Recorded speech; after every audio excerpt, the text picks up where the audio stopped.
Well, nah. What's popping? What's popping? What's popping? Y'all know who we are. Y'all know what we do. It's Five. It's Chaz. It's Chris. It's in the building. This show is sponsored by us. It's for us by us.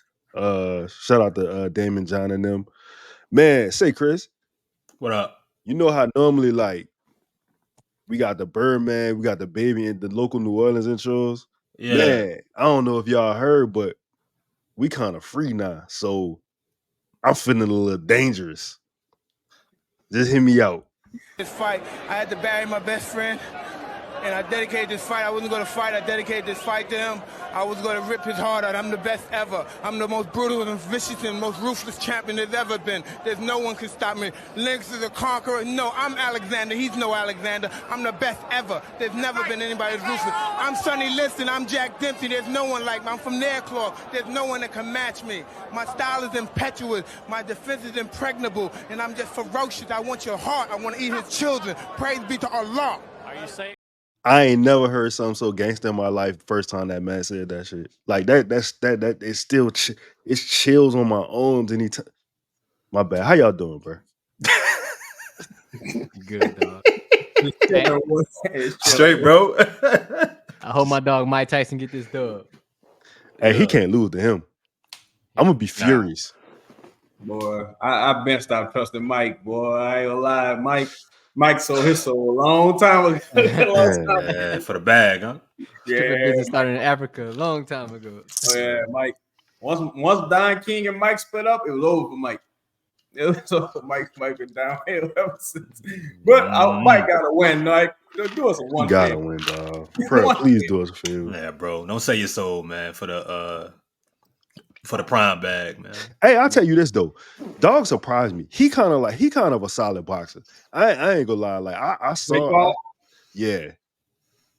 He got like boxing skills. But I'm talking about this is fucking Mike Tyson. Like we like this ain't it's just not even at his age. Like it ain't just no. Hey, you know what's funny though? Both them do like both Paul brothers. Like they talented. You know what I'm saying? One in wrestling, one boxing. Like they don't put in the work. You know what I'm saying?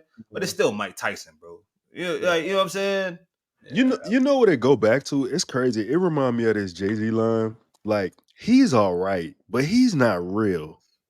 It ain't their fault. I just don't like him. It's literally what Kendrick talking about Drake right now. Like it's not that deep. I just don't like him.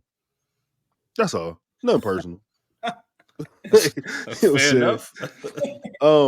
Yeah, man. I don't know if everybody got a chance to check the clip out. Windhorst on. I don't know if he was on Get Up. He was one of them ESPN shows, but he had some words. Shout out to Chaz for bringing to my attention. He used specific language in what he said. I'm gonna just play the clip. We'll talk about it, and then see what y'all think about it. Two off the bat here. Both involve players who can get extensions with their teams, but for various reasons will not. The first name to watch is Jimmy Butler from the Miami Heat. He has got 2 years left on his contract. There is interest in him extending, and you may remember, and I know the Sixers fans do, the Sixers chose this Tobias Harris contract instead of paying Jimmy Butler 5 years ago. Well, that contract is up. If Jimmy Butler wants to extend and the Heat are not willing to do it, facing heavy luxury tax penalties, is there a way to revisit that? Remember, they have assets from the James Harden trade that they can use in addition to cap space. Also, another player to watch, Brandon Ingram. He had a very poor playoff session for the Pelicans. He's due a contract extension. The Pelicans have never paid the tax in the history of the franchise. They are set to sign Trey Murphy as sort of a big dollar player alongside Zion Williamson. This is a player who might be on the market. And again, I don't think he'd be their number one choice behind Paul George. But this type of player is who Philly could potentially look at to add firepower and offense to this team. Now, before we get into this, I just want to say this. What does Wemby know? What does Wendy know? What does he know? Like, all right, it was two very I guess not normal things. He said that those two guys can sign back with their teams with an extension, but they will not. it's kind of crazy how he phrased that. And then the other part of that segment that jumped out at me was they're set to sign Trey Murphy. So the way he phrased it, and I could be wrong, he phrased it to where they are seemingly picking Trae over Brandon, and that Brandon is not signing this extension at all, whether it be by his doing or the Pelicans just not agreeing to pay him the money.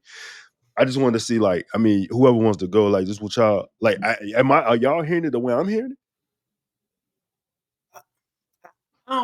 I didn't really interpret the Trae part like that necessarily, like they making a choice type thing, because I didn't think Trae was ever like getting moved. Like, I thought Trae extension was inevitable, right? Mm-hmm.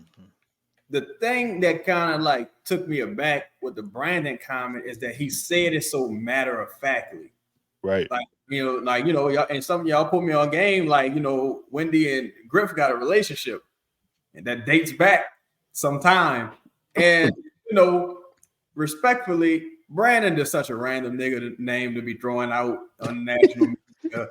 Like, you know what I'm saying? Like, it's just such, it ain't, it's like, ain't like he a high profile guy like that. So it's just like, for you to say him specifically, and you didn't say, two guys who may not get their contract. You say no. Two people who not getting it, it's a wrap. And they set the sign Trae. It's like, it's like something. Like, and Griff, your partner, he gave you permission to put that out in the world. And I don't know. That's interesting. I don't know. Chris, before you answer, what does he know? I mean, dog, like Chaz was talking about, he dating back to Cleveland. Windhorst and Griffin have a relationship. They've had a relationship for a little bit. People don't remember outside of that when Griffin was in the media. Him and Windhorst had a media relationship as well for that period when Griff was away from Cleveland before the Pelicans ended up bringing them on. So it's not like it really comes out of nowhere, to be honest. I don't know about his relationship with Miami, but if I had to put my conspiracy hat on, where did LeBron? What are two of the places that LeBron played at? I mean, he played in Miami, he played in Cleveland. Those were two places that Windhorst had, was tapped in on just based on his relationship with LeBron and how that shit carried on, beyond. So I don't find that to be like random, especially if he said it in the way in which he did. It wasn't, like it was already mentioned. It wasn't like, yeah, what I mean, it's this may not happen. He said, no, they will not. And then shortly after that, we see reports about Jimmy Butler and how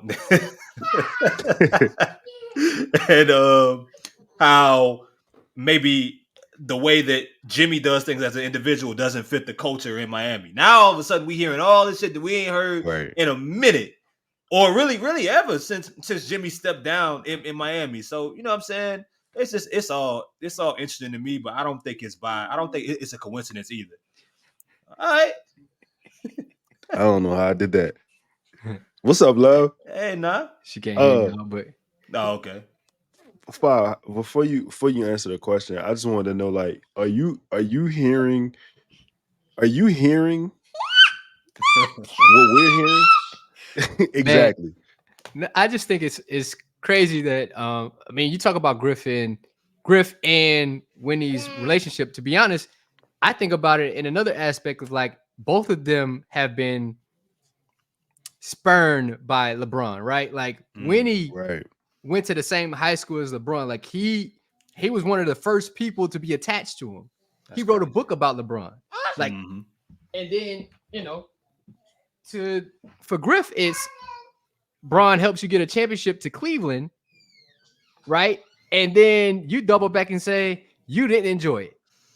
So these two people that kind of like scorn lovers, pause, like had that kind of impact. Like, okay, well, they have to have a relationship. Like Griff is, I say, good, really good, elite when it comes to like PR stuff. And how do you get that? How do you get that out to the to the masses? Well, you got a guy, a guy, he knows the truth. I mean, Chris brought up the the connection with Miami. Like, Of course. Like, I think that has validity to it. Like, that dude not going up there to say just know anything.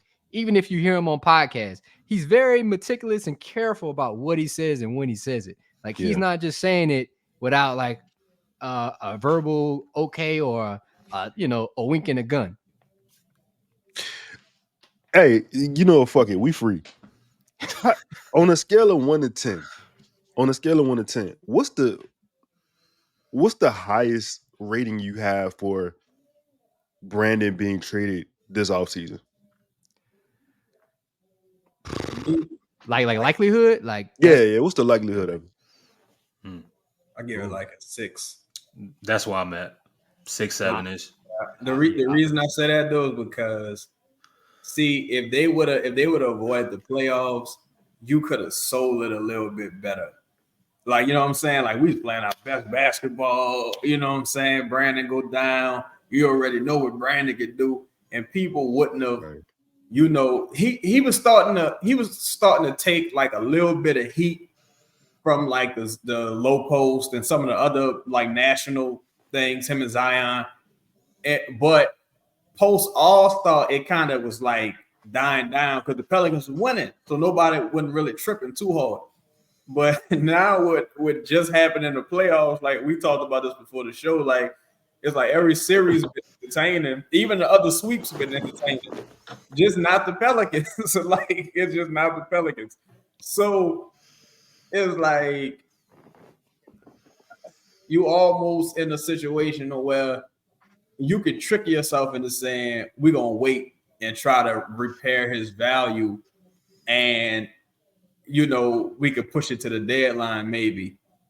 So, and you already hear people in the local media kind of like trying to get us prepared for that. Like, yo, if we extend them, it ain't gonna be like the worst thing, we might need to keep them, Yeah. Like, nah, motherfucker.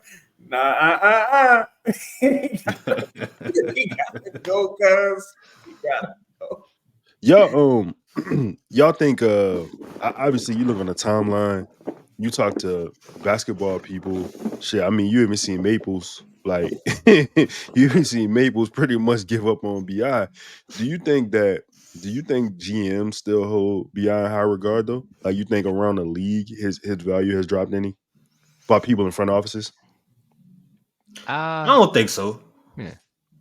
I think go ahead. No, I think it's a little bit of, let's say a little bit of both, right? Let's say the other part of it is he plays for the Pelicans. They don't do a good job of developing, so it's like he's almost like an untapped asset.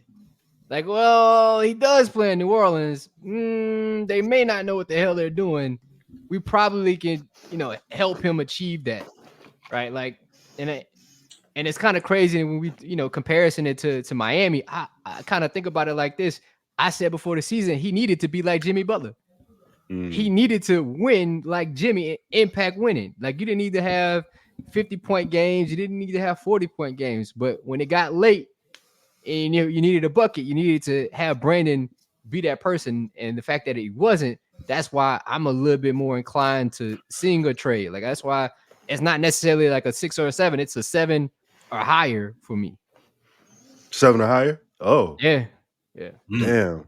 I honestly, like, I think I'm like a 3-4. I really don't feel like anything is gonna happen.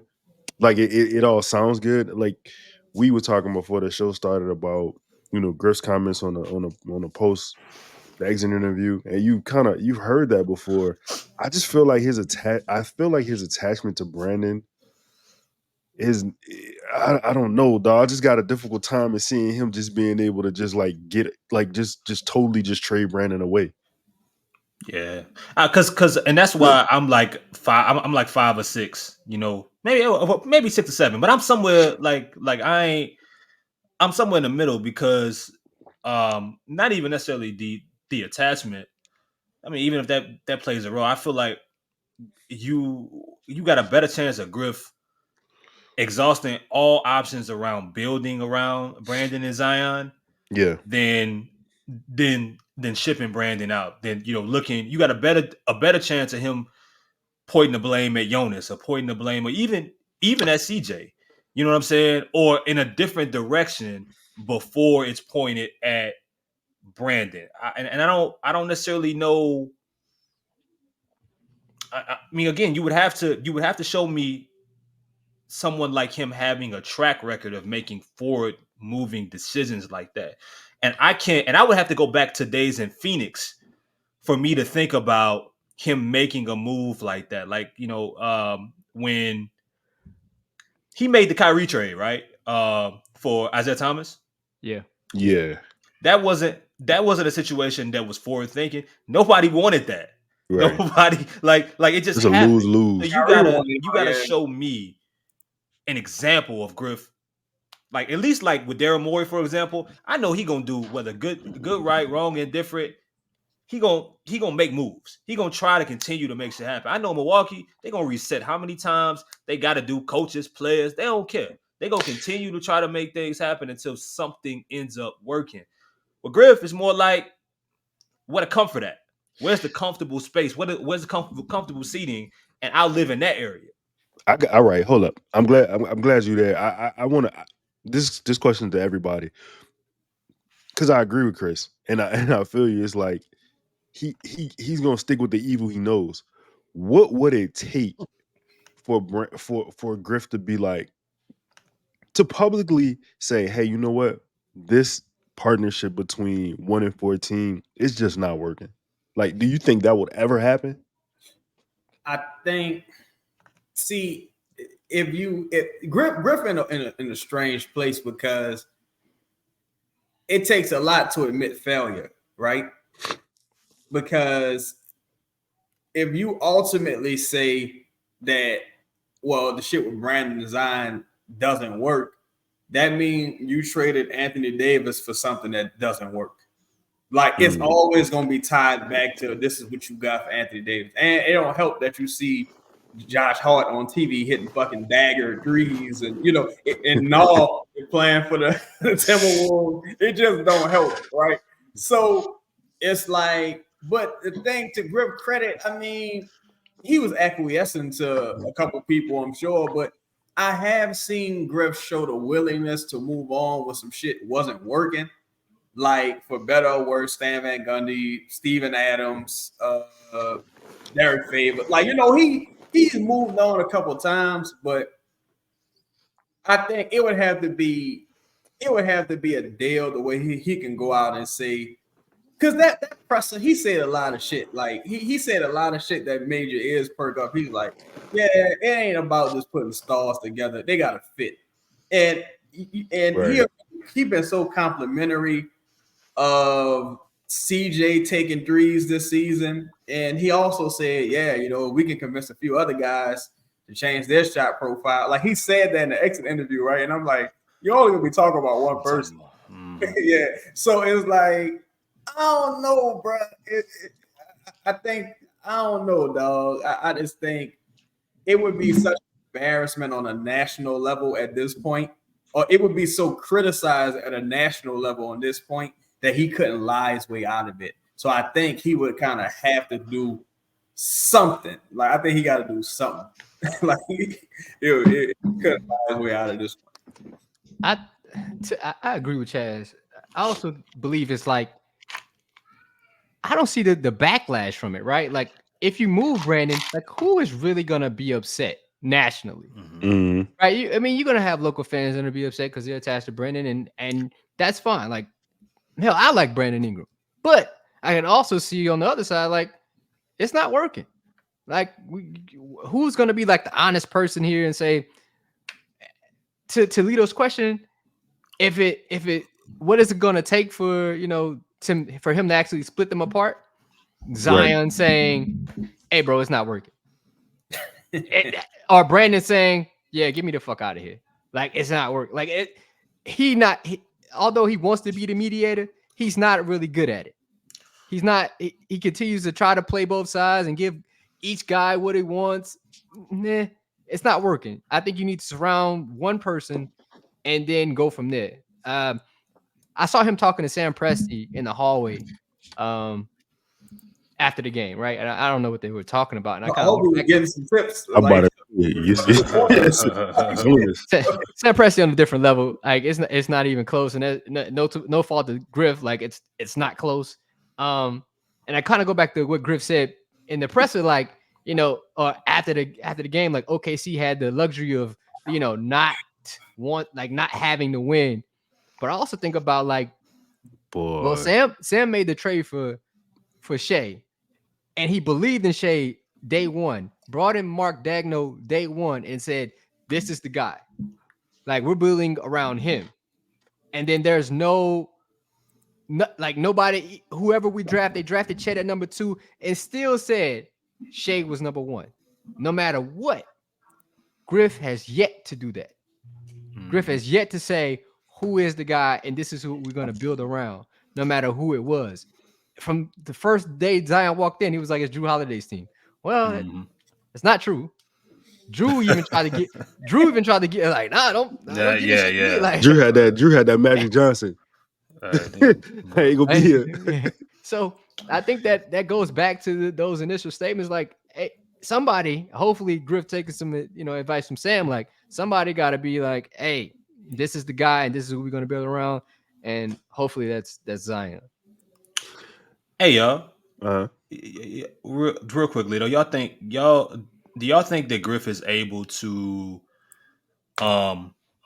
overcome what feels like an obsession in coming out as a clear winner in trades? Nah. It's like that's the only competition he had, like, right? Like that's the only thing he can do to have some sort of competition base. Like you wasn't gonna win the Anthony Davis trade no matter what. Like, I don't even know why you tried. Like you weren't going to win it. When they won the chip, it was over. Regardless if it was bubble, like, bro, the Pelicans never won a championship in their entire existence. So to think that was gonna be the possibility at that point is over. Like start fresh, build something from scratch. And I don't know if I guess I go to that point. Like he doesn't see that's the only competition that he can see is in a trade that he has to win. Because it's the only way he'll look good in a sense.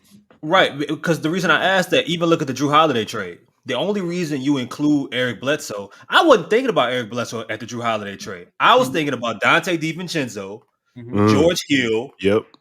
That's what I was thinking. I wasn't thinking about matching and then getting like what it feels like he was thinking about ways to win or come out even versus I might take a short-term loss but get the long-term gain. You know what I'm saying? I think Griffin dude that likes a lot of chances to win. I think in a sense, like, for example, if you came to him right now and like, look, now even I've been out on the Brandon situation for a couple years now. But if Griffin told me, bro, it's only fair that I get to see these two dudes together, I couldn't do nothing but respect his mind, right? I'm talking about this past season. Even if I disagreed, it's like, well, fuck yeah, you ain't really seen them together. Like, I would have these three dudes, I would have to respect his mind. But I do think now, if the same option was on the table, if Scoot Henderson was on the table, or the number 2 pick, number 3 pick, whatever, I think he would pull the trigger. And and it don't help that this draft sucks, but all the reason I say that is because he can sell, like, yo, let's just say it's Duran and the number 2 pick or whatever. He can sell, yo, I got a future starting big right here, and I got a chance at a superstar. This guy, it wouldn't take much for the drafted guy. A guy get drafted, make one all-star, you already balance the scales. So it wouldn't take much. So to me, if he recognizes that, I think he has to take the fan out of the situation, and he has to recognize that, bro, it won't take much. Like, it wouldn't take much at all to, like, say, oh, well, that trade was about even, or you won that one. Like, it just wouldn't take that much. So, like, even if Zion returned to being an all-star, by proxy, you won that trade, in my opinion. So it's like, I don't know if he's more willing to accept it now, given some of his comments, because he was definitely taking a couple shots at Brandon a little bit. And he been taking them all season, calling Herb the alpha dog, calling and Herb another person like, I ain't asked for that. Saying like, what did he say about homie? He said, yes, like he couldn't have been more complimentary of CJ this season. Like, so I don't know. Like he just I don't know. I don't know. He just got to realize it wouldn't take much to win, bro. So to answer Chris's question, no, because it's an air of ego and pride and stubbornness there that I mean I feel like you can see that throughout the roster construction. You see what didn't work and then you ran it back again. So no, I think he has to. I feel like he gotta look like the smartest guy in the room at all times, and I think that's probably his downfall. Because I think he's a smart guy. He could probably sell water to a well. Like he got cold game. I could tell. The thing about it is though, like especially in the city, dog, people get tired of that. We don't want you to talk. We want action. We want you to show us, right? I think you know what I'm saying. That might be maybe a southern thing. To Chaz's point though, I have a question. What do you think caused what's the riff? Like, cause I mean, I ain't prior to this season, I ain't never really heard Griff speak about Brandon like that, or not big Brandon up every chance he got. What do you think happened in that relationship? I think honestly, I think a lot of it is us. To be honest, I think. Come on, talk your shit. Talk your shit. I think we make it a little harder to lie, man. Just because it's like, look, bro, at the end, it's different. It's easier to lie when you got like the numbers on your side, even with no context.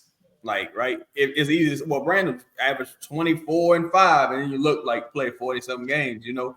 But now that the numbers ain't on your side, you got like failure on a major national scale 5 times this season. Well, 6 times this season.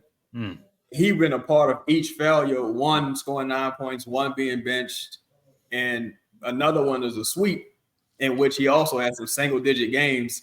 You would look crazy as hell coming out saying like he's really, you know, and the three-point shit been so glaring that it's like people who got relationships with Griff, who you would think like even listening to Wendy's show. Like, you know, Wendy be having, you know, Tim on the show. He have a couple other people, and they like, what? Like, they're not going for all the lies. Like, you know what I'm saying? You're not gonna tell them Zion a rebounding machine because they was cutting that shit short like all season of their podcast. They're like, nah, he needs to rebound. So now it's kind of like you would just look so crazy coming out saying, yeah, you know, Brandon, you see what he did this year. You see the work he put in. You see the results. It's like, nah, I don't. I actually do not. I think it's just people trying to just hold him accountable and things growing legs. Like, you know what I'm saying? The people been talking about the 3-point shooting all offseason. Now you're going to this season. It was made a point of emphasis. And now that's a major talking point across not just the fandom, but when you think about Brandon Ingram, they're like, oh, he's a solid to good guard. Not really a 3-point threat, but, you know, da-da-da-da.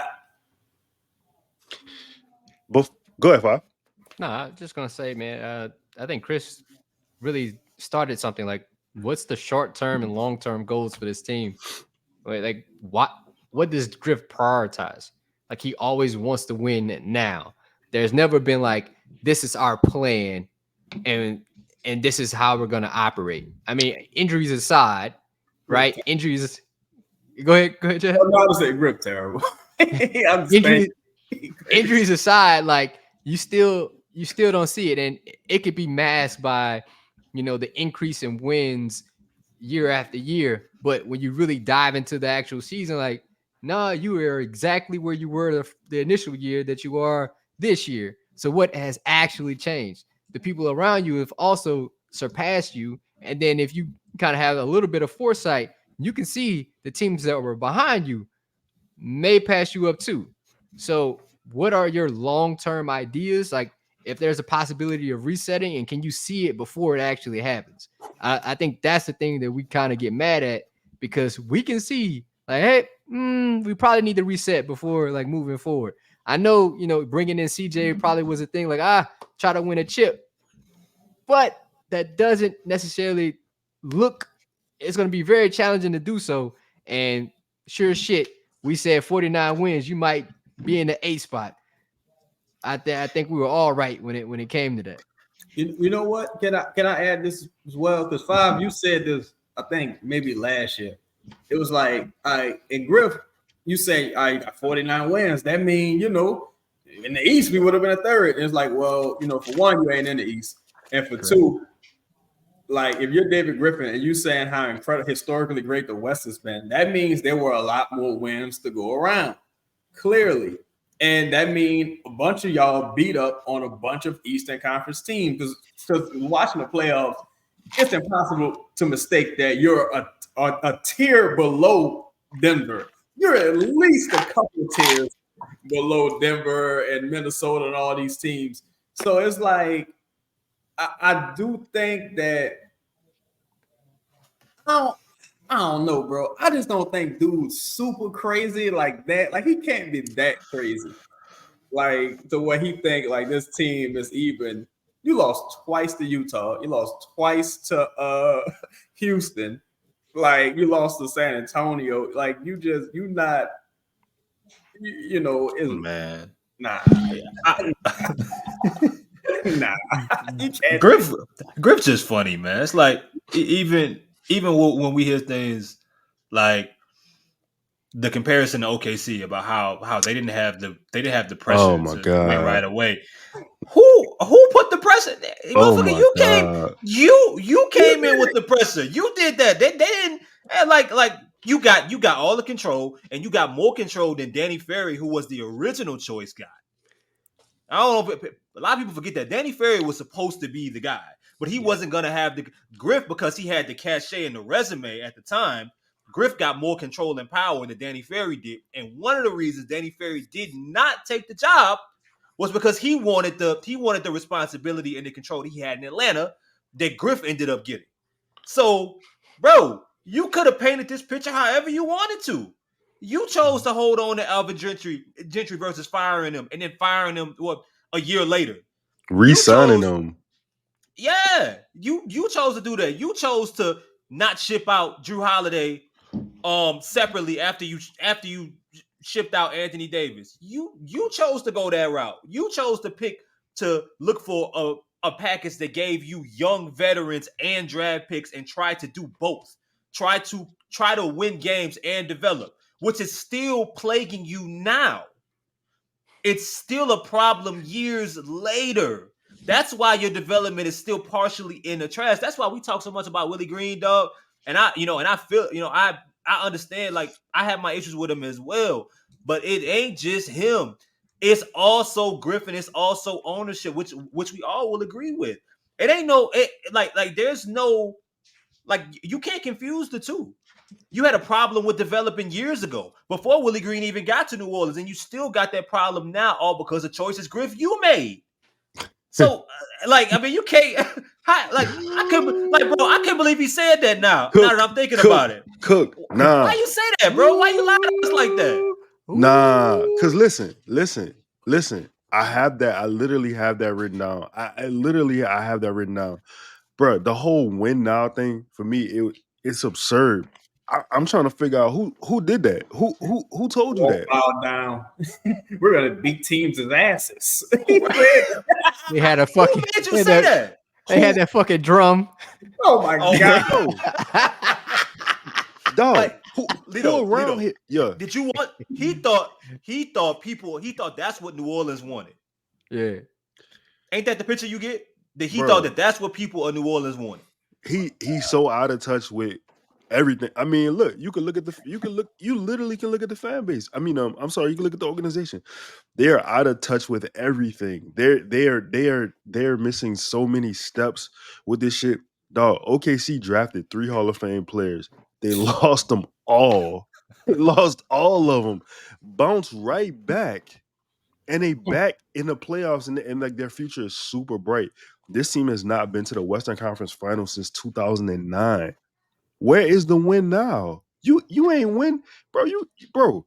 The last time we was in the playoffs was, I mean, prior to the Brandon shit, was 17. It was 2017. I don't understand how it was so many steps that have been missed by this organization to go into win now. That lets me know this shit was flawed from the start. Hey, bro, listen, I think about this quite often. This team's identity is just play hard, right? Right. That's a Compassion.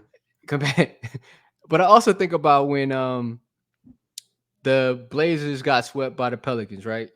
And at the time I was a fan, and I went to the next season. I went to the first home game. It was about half the half field capacity, right? And I'm like, okay, if I was a fan, why wouldn't I come to a game? Because it's not all about winning. It's not. It's all about like the style of play in which can you withstand. Like, is it repeatable? Can I get attached to this because it's repeatable? And we have yet to see it from this team and the other team we watched. And to come in, pause, to initially Griff step in the door and say, hey, we're in win now mode because the city deserves a winner. The city might deserve a winner, but how do you produce a winner in a year when you have yet to do that without LeBron James? How? I mean, man, I really like I don't know. When you put it in these kind of terms, and that's the thing. Like, again, listening to his exit interview, I was just like, dog, he was saying some shit. He was saying some stuff, and I get why nobody probably like stopped and was like, hold on, David, let's talk about this. But like, man, bro, I wish I could have been there for that one. I want to get into this. I want to get into this last part about this Bleach Report trade. But before we do, I want to say this. The thing when we talked about as far as Trey Murphy, you think Trey gets paid this summer? And if so, what do you think maybe the contract looks like? I think what he said, and his press was real telling too. He was real militant. I was proud of him. Real militant. Real like, yeah, ain't gonna be too much more coming off the bench. Like he just had that energy. You know what I'm saying? So I think you looking at 25 a year that escalates. I think it might start at 25 and then start escalating into like them 30s. 4 year? I think he might get 5. I think he'll get 5. I think he'll get 5 and just do the 25 and then just escalate because I don't think he say I ain't gonna be money hungry, but I am hungry. Like don't get it fucked up. I need a little change. What Willie Green said, I keep a little change in my pocket. You know what I'm saying? So I think I don't expect too many discounts. So I think he want like 25 of them, 25 million of them things, and it's gonna escalate to 30. He getting that according to Windhorst. Why wouldn't you? I think it'd behoove the Pelicans to just go ahead and lock Trey Murphy in because it makes the most sense alongside Zion. But that's only if you label Zion as the guy, right? Like Ant has a running mate. You know what's crazy? Like you look at Minnesota, Ant's running mate isn't Cat. I know people think it is, but it's not. It's Jaden McDaniels, and it's rooted. It's not Cat because they can survive. They've shown you they can survive without Cat. Now they want to. And it's like CJ. Like he's the guy who you got to move somebody. He's the one. He's the one that getting blamed. Yeah. Hello. So I think that's like you gotta pair him with the guy that accentuates the star's attributes. But that's only if you designate the star. Yeah, bro. Man, look. Let me find this. Let me find this text message. when Jaden McDaniels, no, it ain't like that. When Jaden McDaniels got paid, and I'm gonna find out, and I'm gonna find exactly whatever the damn date was, but whatever date it was that Jaden McDaniels got paid, I texted Kenny, and Kenny called me immediately. Like, Kenny Murphy. Kenny Murphy, Trey's dad. So, look, Jaden got 5 years, $136 million. Trae ain't getting paid a cent less than that. And they ain't no disrespect to Jaden.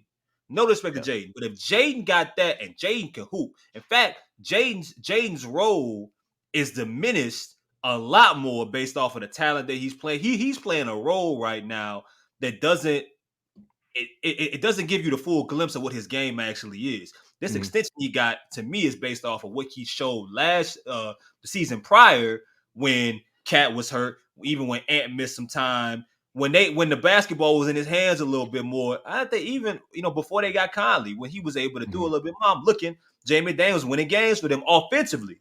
He more than just a 3-and-D guy. So, but I mean, and Jaden, you get to see now in his playoff run how important, how good of a player he is. But 5-year, $136 million, that's what Jaden got.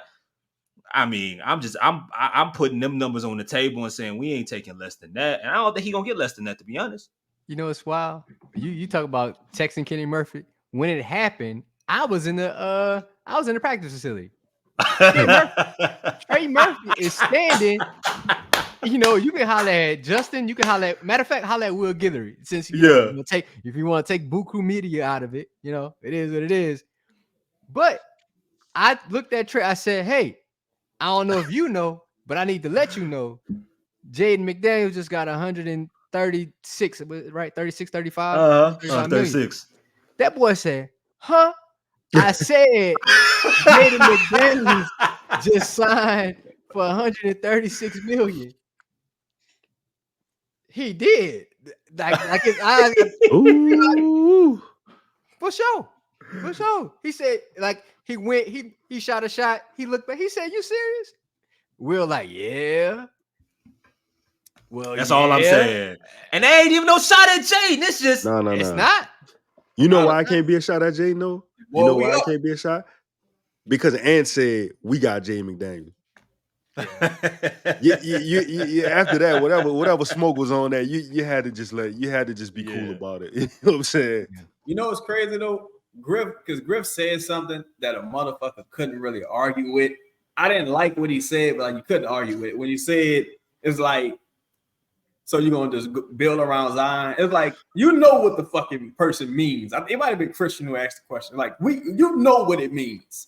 You know what he means when he's saying that, right? But he's like, nah, you don't just build around one guy. And it's like, you right, but you know that's not what they're saying. Like, you're saying you right, because everybody got like partners right now. Ain't no like this one, and there's no LeBron teams right now, right? Yeah. And it's like, yeah, that's real. But the thing, again, that give me some little bit of hope, he never said which player was the running mates. He never said which players. He just like, nah, you don't build around him alone. Nah, not one guy. Man, look. Maybe the next person trade and another guy who we trade for in this next segment. Say, bro, I hope I don't see the day, but if I'm ever single again, I take Griff with me as a wingman any day.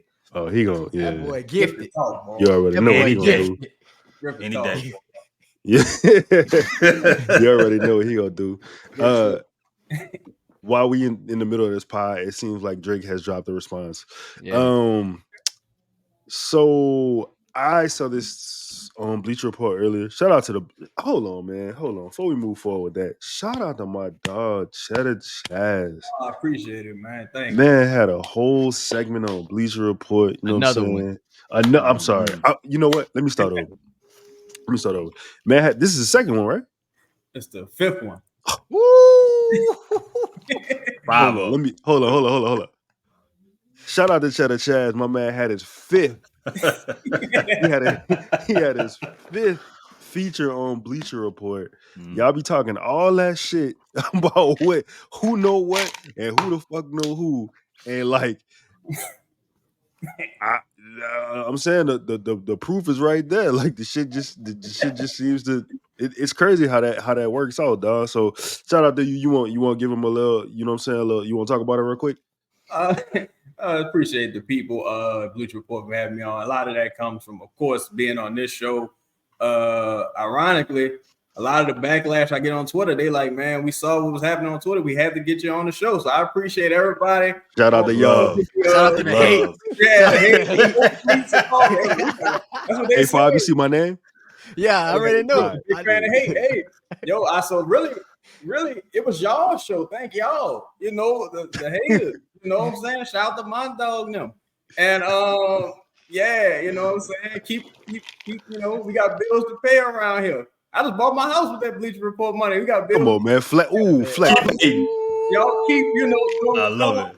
And we're gonna keep shining. You know, we in this together, Paul. But yeah, we, you know, that's enough. Yeah. Yeah. Shit. Nah, that's tight though, man. So Bleacher Report, man. Bleacher Report money good. I saw this tweet. Excuse me. I saw this post on Bleacher Report where they projected a trade for the New Orleans Pelicans with the Atlanta Hawks. And for anybody listening, I'll just read it for you. It's Dyson Daniels, Brandon Ingram, Larry Nance, the 2025 first round pick, the 2026 first round pick, the 2027 first round pick, Jesus. from Milwaukee, the 2030 second round pick and the Pelicans in this trade receive Okongwu and Trae Young. Now, I'll just tell y'all how I feel about it real quick before I hear y'all thoughts. It's too many picks. It's too many firsts for me. It's too many firsts. I say that, and then I realize what Rudy Gobert trade got. But I'm gonna say this. Shout out to Chris. I'm gonna take Dyson off that deal. I'm gonna just if anybody hear me out, hear me out. I'm gonna take Dyson off the trade, right? Because Dyson is gonna replace Larry. Dyson can do everything Larry can do. Okay. He can do. He's a better rebounder. He's a better defender. I mean, they shoot the same amount of three. I really feel like it's not gonna be a problem doing that. I'm gonna keep Brandon in the deal. I'm totally fine with that. I would take. What's the most valuable first? They said the 2020. Okay, so I'm probably gonna take. I'm gonna take one of them first off. Okay. I'm gonna take one of them first off. I might put Najee in the deal on the sign and trade. Now, here's the thing. Talk to me. The reason Dyson in the deal is because you need that additional $5 million to make salary. Oh, okay. All right. Now otherwise, I would take Dyson out the deal myself and have him as the backup four. The only reason why the deal not too much to me is because you getting the two best players in the trade. Like is better than Brandon, and Okongwu is better than Larry and Dyson put together. So it's really, let's say you getting the best two players and you just sending out, you sending out two expirings. You sending out 40, like damn near 40 million and 40. No, Larry getting like 12 million. So you sending out like 45 million and expiring. So you probably gonna lose them dudes anyway, unless you want to extend Brandon and keep Brandon, right? So you sending that out, you getting back Trae and you getting back Okongwu, and you still got CJ to trade. Like that's still an option. Because the thing is, you really would have to try to get Najee to agree to a sign and trade. And I don't even know if Atlanta want to take no salary back for real. But like he would have to agree to the sign and trade. And I don't know, like Dyson for some people is almost like adding another second round pick. So I don't know how people view Najee around the league necessarily, but I would do it. Honestly, I would do that deal today. I'd do it today. I wouldn't even look back, honestly, because who them picks is? first round. It's only 3 picks, right? Well, it's two first and a swap. It's 3 first, right? 3 first. 3 first and a second. Yeah, I do that. Because you can if shit go left, trade Zion, you get all your picks back. It'll work. You get your picks back, you know. What y'all think? I wouldn't mind it. I mean, if that's the case, like if you get Trae Young and you get Okongwu, those picks ain't gonna be shit anyway. Right. Like, it should be. Like it shouldn't be, right? Like in theory, I mean, I know we don't operate in that way, but I think if you put Trae Young and Zion Williamson in the pick and roll, that we've been praying about, I think that's, and then have Trey Murphy spacing. Like, what do you do? Right. In theory, but I would do this almost in a heartbeat. I mean, and it's not like, shout out to Dyson, but it's not like the Pelicans do a good job of developing talent anyway. So they don't need any more picks. They don't fuck the picks. You've been holding on. You've been hoarding picks anyway. Yeah. You at least use them on this high end talent, Trae Young and Okongwu. Yeah. Yeah, because I mean, we waiting on them to. We've been talking about him and calling it a war chest for so long, man. I mean, you gotta end up moving these picks for a high end talent. No matter what anyone feels about Trae Young, you can't deny that he has gravity, specifically offensively. You can't deny his ability to put the ball in the bucket, his ability to operate 30 feet, away from the basket. And that's outside of the intangibles. I mean, he's walking 10 plus assists. You know what I'm saying? You're talking to a dude that easily knows how to he doesn't just know how to score 20 points. He knows how to manufacture 20 points. You know what I'm saying? Whether that's manipulating my way to the free throw line, whether that's, whether that's 3-pointers, whether that's floaters, he knows how to play that game. And something else I like about this deal, and I will disagree a little bit here with Lito. I feel like that the only way that you see the philosophy change from parts of the staff and from Willie Green is you gotta take away some of these defensive pieces, some of these defensive first pieces, and make him operate outside of his comfort zone. Okay. So Dyson has to go so Jordan Hawkins can play, because even though we may envision Dyson as a small ball 4 or 5, they are going to let him still play guard. And that's still going to be the belief, unfortunately. So if that's not going to happen, and Jordan Hawkins is the more modern player and the guy that needs to operate, and like it can't be both ways. You can't tell me that Willie can have anyone buy in defensively, and he's great at orchestrating team defensive strategies and setups, and also say that he has to have great individual defensive talents as well. Herb is different. You got to have some. You know what I mean? Right. Herb's a pillar. You've gotten Trae to get, Trae's gotten better. Zion's gotten better. Jonas Valanciunas was statistically, from an analytics perspective, one of the better rim protecting centers. That's never supposed to happen. So top 5. Yeah. So I think that Dyson would be a guy that has to go to make room for someone like Jordan Hawkins. And also, Okongwu coming back doesn't signal to me that getting him back doesn't signal that he's just starting center to me. He could still be in a lot of ways, he could be replacing Larry. Maybe that opens up a door to bring back Jonas on a team-friendly deal. Maybe that opens up another option that we're not thinking about. You know what I'm saying? So, but I think at some point that's something that Griff's gonna have to do. We take away Griff's Willie Green's cabinet, allow him to use these 7, these seasonings, and see what he could do. I mean, that's how you find out how good of a leader you are, right? It can't be, set up the way you want it to be. You got to work outside your comfort zone. You got to make these offensive first dudes operate the way you need them to. That's the only way you really grow. Hold on, before we to that point, he's had time where guys have been out, right? Like he's had multiple instances of Brandon being out 29 games because of a toe, Zion being out half a season because of a hamstring, and he almost failed to develop the guys their ability to not pivot. That's why I love Memphis, bro. As soon as something happens, fuck it.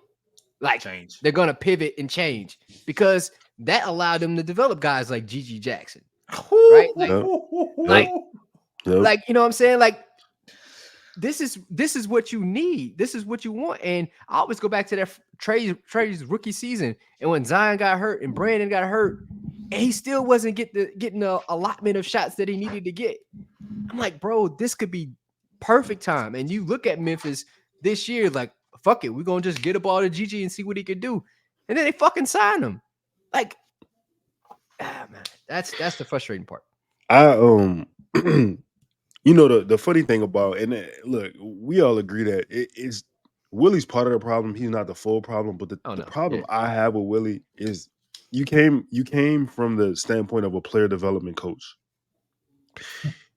And that's literally the thing that this in his reign here, that's the thing that like we've lacked. There's been no development, right? You don't play Hawk. You don't play Hawk. He's not, ready for. I think he played 3 minutes in the playoffs, something like that.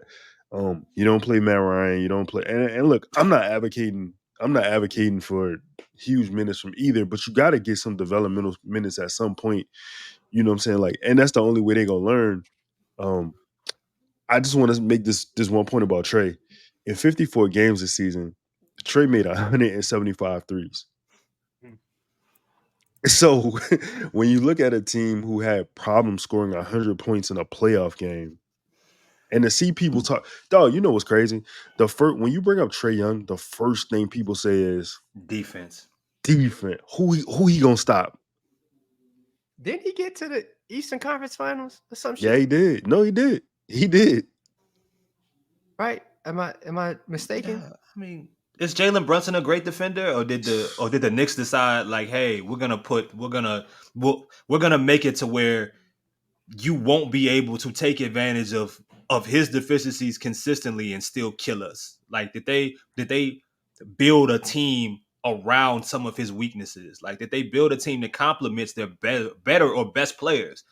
You know what I'm saying? What, like,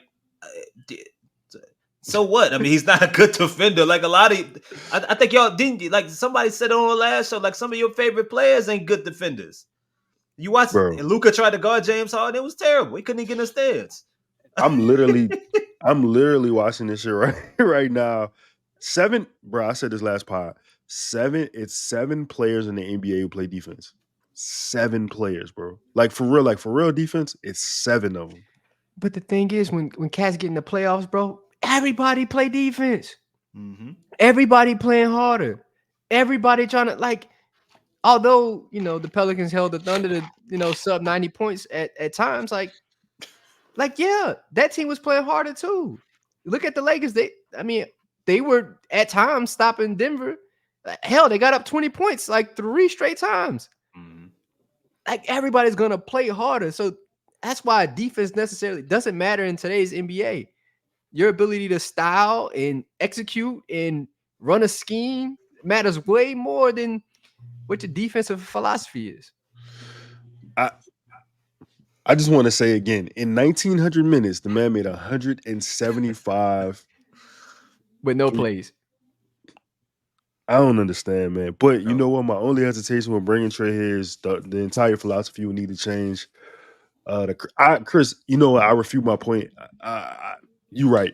Like, you gotta break all the emergency glass players that he loves.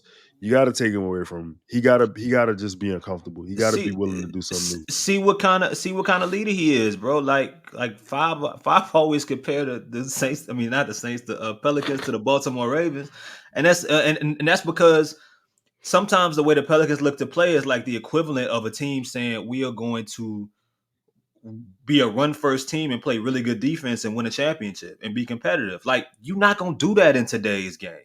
And if you do, you're a fucking anomaly. You know what I'm saying? Shout out to the grit and grind era. That's over with. Yep. You can't like that was an era for a little bit. And they only made one Western Conference Finals. You know what I'm saying? So, like, it's not a reality, bro. You could be as tough-minded and as defensively skilled as you want it to be. And I struggle with this. Like, I wouldn't. The first thing I think about with Trae Young, I don't even think about Trae. I think, fuck, Trae Young and a CJ McCollum backcourt. God damn, man. But look, man, like you gotta change with the times and think about. We too often think about what could go wrong, bro. Versus, damn, Trae and CJ offensively, and you got Trey Murphy, and you got Zion, and you can plug and play. You put Lito at center. I don't care who the fuck you put. It's money. It's nothing you could do.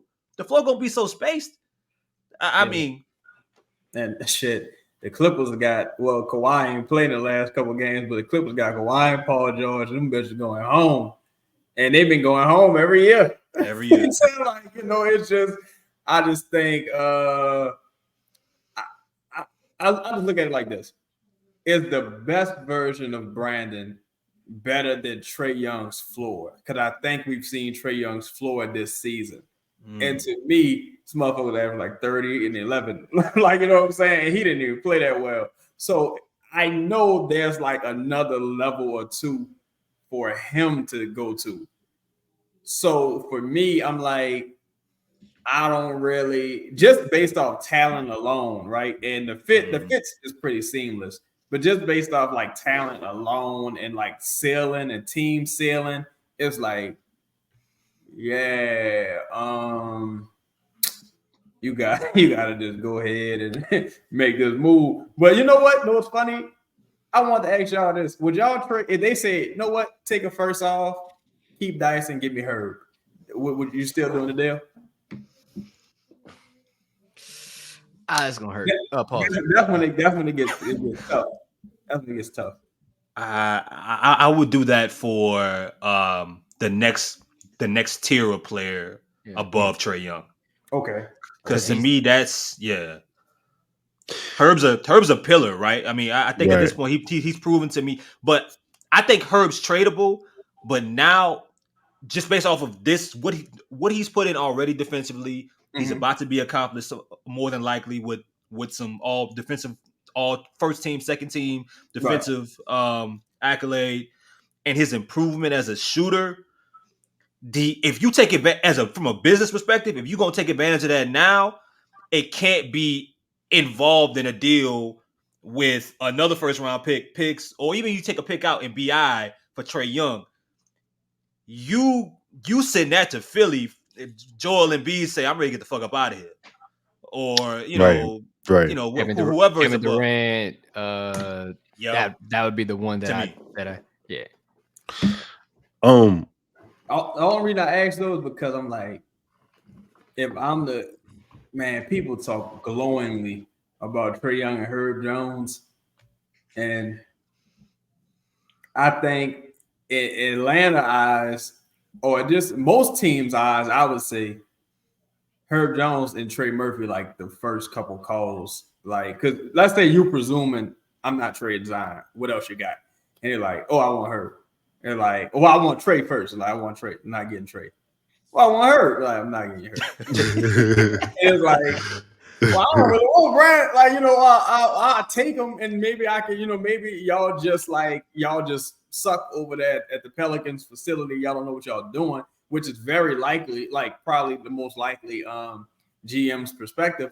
But I'm just like, I don't know, man. I don't know. I think if they gun to my head, they like Herb on walking away. I'm like, yeah, take him. Fucking like don't walk away. They've already they already done it, right? Like, right? They've already. Well, I like DeJounte a lot, but I honestly I would prefer DeJounte over Trae Young in that deal just because it gives you financial room to do other things. Yeah.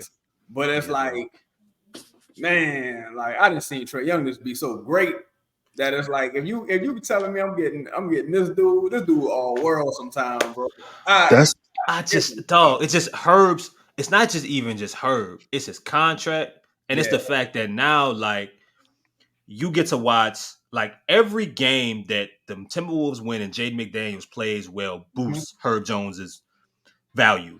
Every game that the Knicks win and Josh Hart plays well, it boosts Herb Jones's value. Every game the Nuggets win and KCP or Aaron Gordon plays well, it boosts guys like Herb Jones's value to where teams is like, yo, We need that guy. I trade anybody damn near. You know what it is, Chris? But yeah. To me, it ain't Herb. Like for me, I would keep Herb, right? Mm-hmm. I think under Willie Green, Herb has peaked.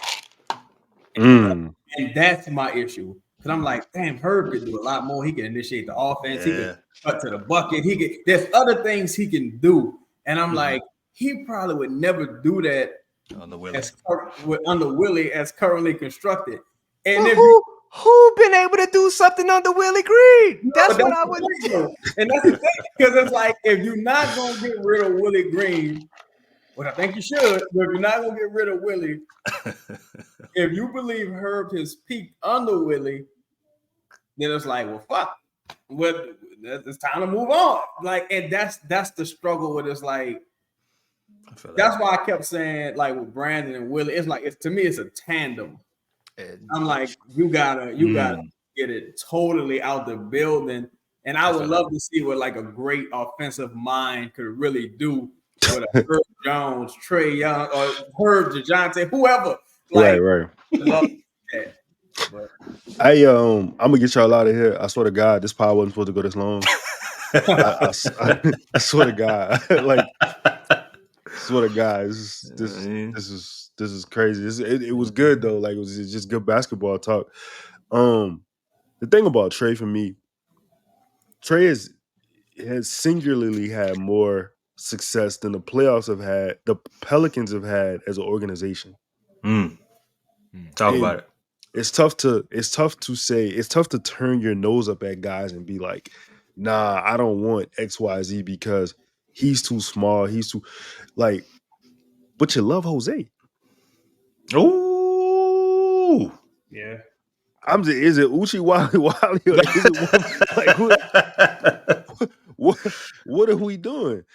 Before we dip, I saw some interesting comments on the timeline earlier. Antonio Daniels, shout out to AD. He had a tweet that he responded to.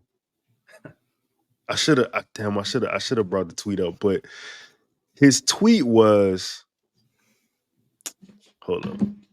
His tweet said, he responded to a guy saying, you want to be a head coach in the NBA? He said, I'm not basically quoting AD. I'm not interested in getting a job that I know will eventually result in my demise because of factors, people well beyond my control.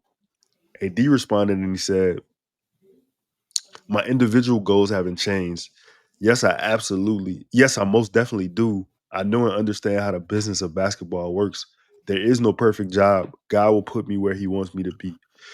My question to y'all is there a possibility? Do you see a possibility AD being on the Pels coaching staff at some point? Maybe not the head coach, but just joining the staff. I think it would be a good decision if they chose to. I don't think this organization will do it because they look at it, okay, well, again, like, instead of fixing the basketball problem, they look at it, all right, our broadcasting team is top 5, is top 3. We can hang our hat on the fact is how good our broadcasting team is. So we would rather, like, fuck what he can add to our basketball team and to our what we do on the floor.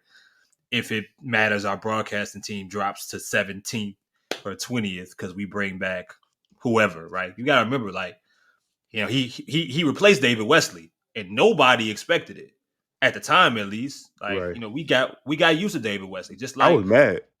I was like, huh? Like, that was odd, you know. But you know, it worked out. But it would be a really good decision. But with this organization, I don't think you could, and it wouldn't even make sense to bring him on as a coach unless he was the head coach. If you're gonna do it, just break it all down and make him the head coach. You know, he has relationships with players. Nobody's gonna frown and say most people respect his mind. I would say as it's his basketball intellect and his mind and his leadership. So, and we all had private conversations with AD. So that's the only way it would make sense to me. But as an assistant, I don't know if I could see that. I can see AD as an assistant, not an assistant to Willie. Right. You know what I'm saying? Like I can see AD as an assistant. I've had conversations with him. I'm not gonna share like exactly what was said, but when you see him, when I see him like having conversations with guys like pregame, and again, like I don't know. Again, may not know what they're saying. Maybe I do know, but maybe I don't know. And you see guys doing certain things in the game. He was like, that's exactly what that dude was saying, and he proved it, and like it happened. So I know he finds validity in that. I know that's something that he probably feels prideful in. I just think to Chris's point, I think to Chaz's point, it's almost like a double-edged problem that you got. You almost got to, I don't want to use this as an analogy, but you kind of got to get rid of the cancer, right? You got to remove it from the body so it doesn't spread. Tough. Yeah. No other way to put it. And how would you do that if you AD? Like what? How would you feel? I mean, I don't want to. How do I say this? Oh, fuck it. Like how am I going to? You think AD would take a job as an assistant under Willie Green under someone that he thinks he's smarter than? Doc did it. but Doc a different kind of animal. Oh yeah, Doc different. Doc a monster. Okay.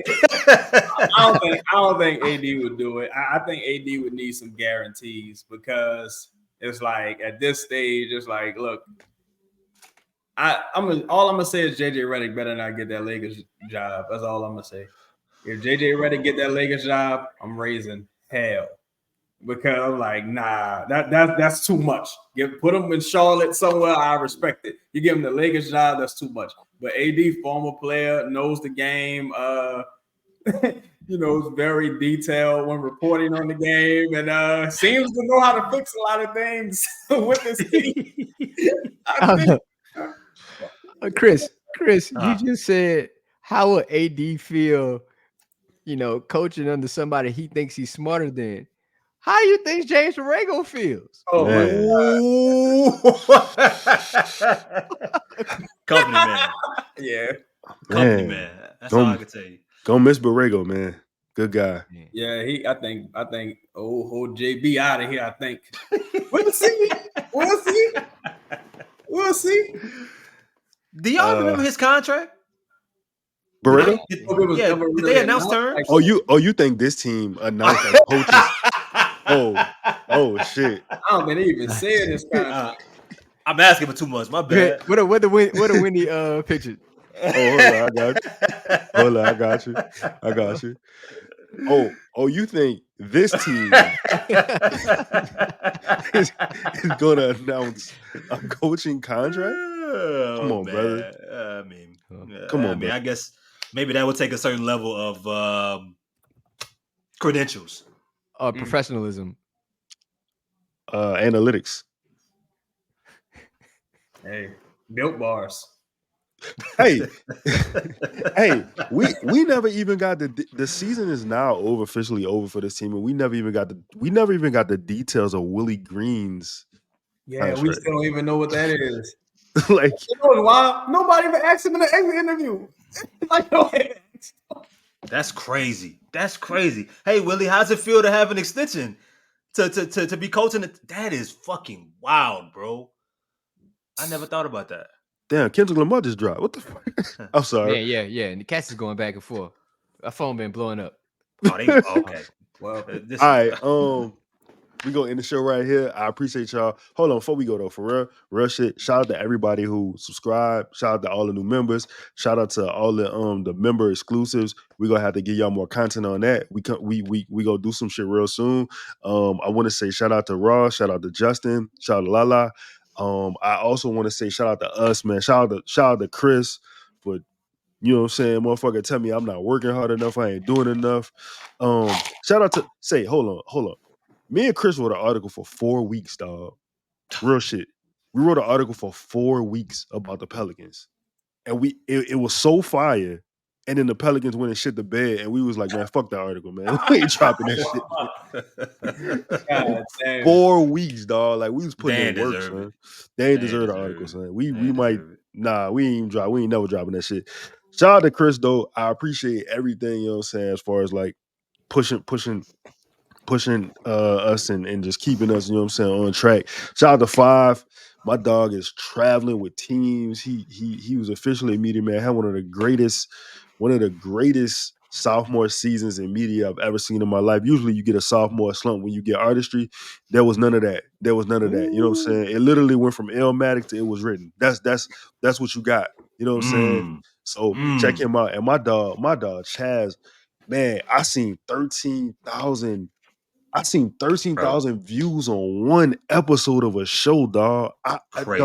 That shit is mind blowing to me, dog. Like it's so crazy because everybody keep telling this man he don't know what the fuck he talking about, and he got 13,000 views on one show, and then double back and got 5 Bleacher Report exclusives.